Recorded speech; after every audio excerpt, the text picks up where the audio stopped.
दोस्तों स्वागत है आपका संस्कार एजुकेशन के इस डिजिटल प्लेटफॉर्म में। तो दोस्तों जैसा कि आप लोग जानते हैं कि 16 जनवरी का फोर्थ शिफ्ट का एग्ज़ाम हो चुका है कंप्लीट। हम उस एग्ज़ाम के 20 क्वेश्चन मैं आपके सामने लिए लेकर आया हूं। शानदार 20 क्वेश्चंस हैं जो कि आपके जीके और जीएस से पूछे गए थे एग्ज़ाम में। तो जो 2023 के जो एग्ज़ाम के ऑल शिफ्ट के जो एग्ज़ाम हैं उन एग्ज़ाम्स का जितनी भी आज तक शिफ्टें हुई उन सभी का जो वीडियो है मैंने बनाया उन सभी का अगर आपको चाहिए पीडीएफ तो हमारे टेलीग्राम चैनल पर चाहिए, उसका लिंक आपको डिस्क्रिप्शन बॉक्स में मिल जाएगा। वहाँ से आप पीडीएफ को देख सकते हैं और डाउनलोड कर सकते हैं कि कौन कौन से जो क्वेश्चन हैं वो पूछे जा रहे हैं और जो रिपीट हो रहे हैं। इसके लिए आप वीडियो पर बने रहें, अंत तक देखिए और इसका भी पीडीएफ आपको जो हमारा टेलीग्राम चैनल है वहाँ पर मिल जाएगा। वीडियो को अंत तक देखना और चैनल को सब्सक्राइब करना। चलिए करते हैं वीडियो को स्टार्ट।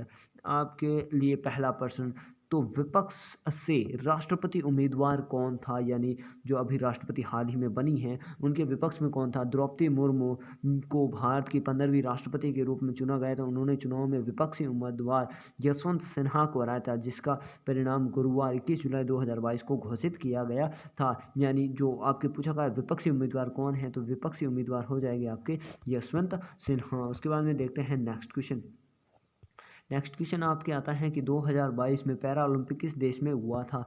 तो 2022 में शीतकालीन पैरा ओलंपिक, जिसे आधिकारिक रूप से 13वें पैरा ओलंपिक खेल के नाम से जाना जाता है, का आयोजन चीन के बीजिंग नगर में 4 मार्च से 13 मार्च के मध्य हुआ था। इस खेल में अंतर्राष्ट्रीय पैरा ओलंपिक समिति द्वारा आयोजन किए गए थे। यानी कहाँ पर हुआ था? तो चीन के बीजिंग में हुआ था। और कब हुआ था?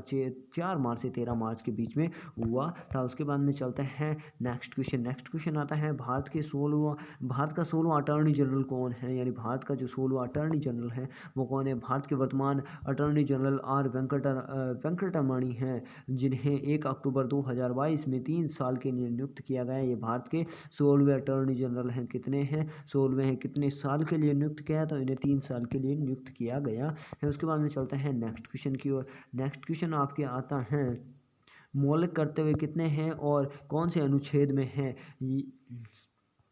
यानी हमारे जो मौलिक कर्तव्य हैं वो कितने हैं और ये कौन से अनुच्छेद के अंदर हैं? 12वां मौलिक कर्तव्य 86वें संविधान संशोधन 2002 में जोड़ा गया था। भारत संविधान के अनुच्छेद 51A में दिए गए 10 मौलिक कर्तव्यों को स्वयं पर्यावरण, राज्य और राष्ट्र के प्रति कर्तव्यों के रूप में वर्गीकृत किया गया। तो कौन से अनुच्छेद के अंदर हैं? तो अनुच्छेद 51A के अंदर हैं। और मौलिक कर्तव्य कितने हैं? तो मौलिक कर्तव्य होते हैं अपने 11 हैं। और कौन से में हैं 11 मौलिक कर्तव्य कौन से हैं? तो ये हैं आपके 51A के अंदर हैं। उसके बाद हम चलते हैं नेक्स्ट क्वेश्चन की ओर। नेक्स्ट क्वेश्चन आपके आता है, चौसा का युद्ध कब हुआ था? चौसा का युद्ध हुआ था, तो चौसा का युद्ध हुमायूं और शेरशाह सूरी सॉरी चौसा का युद्ध है वो आपके हुमायूं और शेरशाह सूरी के बीच में लड़ा गया था। 1539 को चौसा के युद्ध में शेरशाह सूरी ने हुमायूं को पराजित किया था। तो युद्ध हुआ था आपके 1539 में हुआ था। इसमें विजय किसकी हुई थी? शेरशाह सूरी ने हुमायूं को पराजित किया था। शेरशाह सूरी का मकबरा है वो बिहार के सासाराम में स्थित है। कहाँ पर है? तो बिहार के सासाराम में है ना, इनका मकबरा स्थित है। बिहार के सासाराम में शेरशाह सूरी का मकबरा स्थित है। और विजय किसकी हुई थी? तो विजय हुई थी शेरशाह ने सूरी को हराया किसको था? हुमायूं को। और ये कहाँ पर हुआ था? हुआ था आपके कब हुआ था? तो ये हुआ था आपके 1539 में हुआ था। कौन सा युद्ध? चौसा का युद्ध। और देखते हैं इससे रिलेटेड फैक्ट कौन कौन से हैं। तो चौसा की लड़ाई मुगल सम्राट हुमायूं और अफगान शेरशाह सूरी के बीच में एक उल्लेखनीय सैन्य युद्ध था।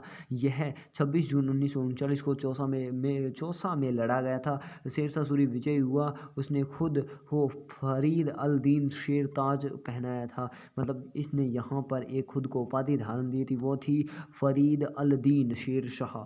शेरशाह तो उसका नाम था ही, तो इसने उपाधि ली थी फरीद अल दीन की। फरीद अल दीन की उपाधि भी इसने यहाँ पर ली थी। उसके बाद में देखते हैं नेक्स्ट क्वेश्चन, मकर संक्रांति कब मनाया जाता है? यानी ये त्यौहार अभी फिलहाल हाल ही में गया था। यानी प्रत्येक वर्ष 14 जनवरी को मनाया जाता है और सर्दियों के मौसम के अंत और एक नए फसल के मौसमी शुरुआत का प्रतीक है। देश के अलग अलग हिस्सों में मकर संक्रांति को अलग अलग रूपों से जाना या अलग अलग नामों से जाना जाता है। कब मनाया जाता है? तो ये प्रत्येक वर्ष 14 जनवरी को मनाया जाता है। अब देख लेते हैं यानी मकर संक्रांति को अलग अलग नामों से लोहड़ी जानते हैं। मकर संक्रांति से एक दिन पहले हरियाणा और पंजाब में मनाई जाती हैं लोहड़ी। उसके बाद में खिचड़ी बिहार और उत्तर प्रदेश में ये खिचड़ी मनाई जाती है। उसके बाद में देख सकते हैं आप जो पोंगल है, पोंगल तमिलनाडु में मनाया जाता है। ये भी आपके मकर संक्रांति और पतंग महोत्सव है वो आपके मकर संक्रांति पर गुजरात के अंदर मनाया जाता है। उसके बाद में एक क्वेश्चन आपके हिंदी से आया था, वो था आपके जंगल का पर्यायवाची शब्द कौन सा है। तो जंगल में बहुत सारे जैसे आता है वन आता है, अख्य आता है, कानन आता है, गहन आता है, अरण्य आता है, झाड़ी आता है, सहारा आदि भी जंगल के समानार्थी शब्द हैं। समानार्थी यानी समानार्थी शब्द यानी समान अर्थों वाली है, पर्यायवाची एक ही बात होती है। उसके बाद में नेक्स्ट क्वेश्चन आता है, झारखंड का लोक नृत्य कौन सा है या कौन कौन से हैं। या झारखंड के जो लोक नृत्य हैं वो कौन कौन से हैं। तो फगुआ नाच है, मंडा नृत्य है, भगतिया नाच है और सुखराई नृत्य है, दसाई नाच है, सरहुल नृत्य है, कारमा नृत्य है, जातरना नृत्य है, नागे नाच है। यानी नागे नाच भी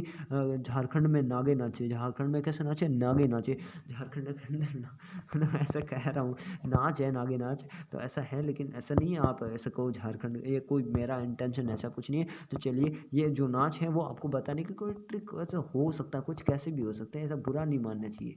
उसके बाद में देखते हैं नेक्स्ट क्वेश्चन आता है आपके, हरित क्रांति की शुरुआत कहाँ से हुई थी।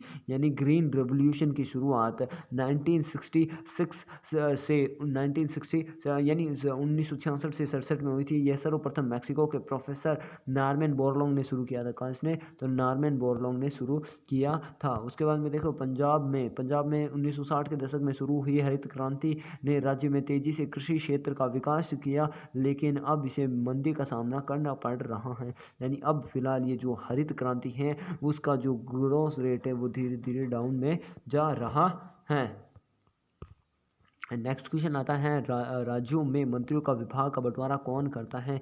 यानी राज्य के अंदर जो मंत्री हैं उनके विभाग का बंटवारा कौन करता है। यानी मंत्री परिषद के मंत्रियों की नियुक्ति मुख्यमंत्री के परामर्श के अनुसार राज्यपाल द्वारा की जाती है। यह निर्णय करना भी मुख्यमंत्री का कार्य है कि किसी व्यक्ति को कैबिनेट, किसी को राज्य मंत्री तथा किसी को उप मंत्री बनाना मुख्यमंत्री ने अपने मंत्री परिषद का विस्तार करने का अधिकार है। यानी जो मुख्यमंत्री हैं वो अपने मंत्री परिषद का विस्तार करता है। यानी जो मुख्यमंत्री हैं वो राज्यपाल की सहायता से जो अपने जो है क्या नाम है मंत्रिपरिषद उसका विस्तार कर सकता है, उसके अंदर जो चाहे उसे अपना मंत्री या उपमंत्री बना सकता है। उसके बाद में चलते हैं नेक्स्ट क्वेश्चन होता है, वामन ग्रह किसे कहा जाता है। वामन ग्रह ये वह ग्रह होते हैं जो अपने छोटे आकार के कारण बड़े ग्रह नहीं बन पाते हैं और बड़े ग्रहों की संख्या, यानी ये वो ग्रह होते हैं जो कभी बड़े नहीं बन पाते, छोटे ही रहते हैं और जो बड़े ग्रह उनकी संख्या 8 है और बाकी सभी मांग रहे हैं जैसे प्लेटो हैं, आयुर्वेदा है, वामन बोने ग्रह के अंदर आते हैं। यानी जो बड़े ग्रह वो 8 है, वो कौन है आपके, बुध हैं, उसके बाद में बुध हैं, उसके बाद में आपके शुक्र हैं, उसके बाद पृथ्वी हैं, बुध छोटा, उसके बाद मंगल, उसके बाद शुक्र, उसके बाद में आपके सॉरी पृथ्वी के बाद मंगल के बाद में आपके आता है बृहस्पति आता है, बृहस्पति के बाद शनि आता है, शनि के बाद में अरुण आता है, अरुण के बाद में वरुण आता है। यानी ये आपके हो गए 8 ग्रह। इनके अलावा एक हमारा जो यम ग्रह यानी प्लूटो है यानी आपके कौन सा है, प्लेटो है, आयुर्वेदा, वामन, ये सारे क्या वामन या बोने ग्रह कहलाते हैं। उसके बाद में देखते हैं आपके नेक्स्ट क्वेश्चन आपके आता है, विश्व व्यापार वाणिज्य को कौन नियंत्रित करता है। तो विश्व व्यापार संगठन एक अंतर सरकारी संगठन है जो अंतर्राष्ट्रीय व्यापार को नियंत्रित करता है। यानी विश्व व्यापार वाणिज्य को कौन, तो WTO इसे नियंत्रित करता है। और एक क्वेश्चन ये भी बनता है कि आपके WTO को ये क्वेश्चन बन सकता है कि वर्तमान अध्यक्ष कौन थे। तो नगोजी अकोंचो आइविलिया आईवीएला, यह क्या नाम है, पता नहीं कैसे कैसे नाम रखते हैं लोग। नागोची नागोची नाकोची अकोलचा आईविलिए, ये एक नाइजीरियन अमेरिकी अर्थशास्त्री और अंतर्राष्ट्रीय ये विकास विशेषज्ञ, ये कहाँ के, नाइजीरिया और अमेरिका के हैं। नागोची आइकोजो आइकोंजो ओकोंजो इवेला डब्ल्यूटीओ के महानिदेशक पद पर नियुक्ति होने वाली पहली महिला और अफ्रीकी हैं। ये है ना, पहली महिला और अफ्रीकी है। महिला का तो सम्मान करना चाहिए। और ये तो खैर डब्ल्यूटीओ के एक महानिदेशक भी हैं। उसके बाद में चलते हैं नेक्स्ट क्वेश्चन की ओर। लेकिन आज के लिए इतना ही। अगर वीडियो आपको अच्छा लगे तो वीडियो को क्या करेंगे, एक लाइक और चैनल को कर देंगे सब्सक्राइब और बेल को कर देंगे ऑल पर सेलेक्ट। अगर वीडियो अच्छा लगे तो करना, नहीं तो हमें कोई ज़रूरत नहीं है। इसीलिए हमारे साथ बने रहिए और मिलते हैं नेक्स्ट वीडियो में। तब तक के लिए जय हिंद, जय भारत, वंदे मातरम।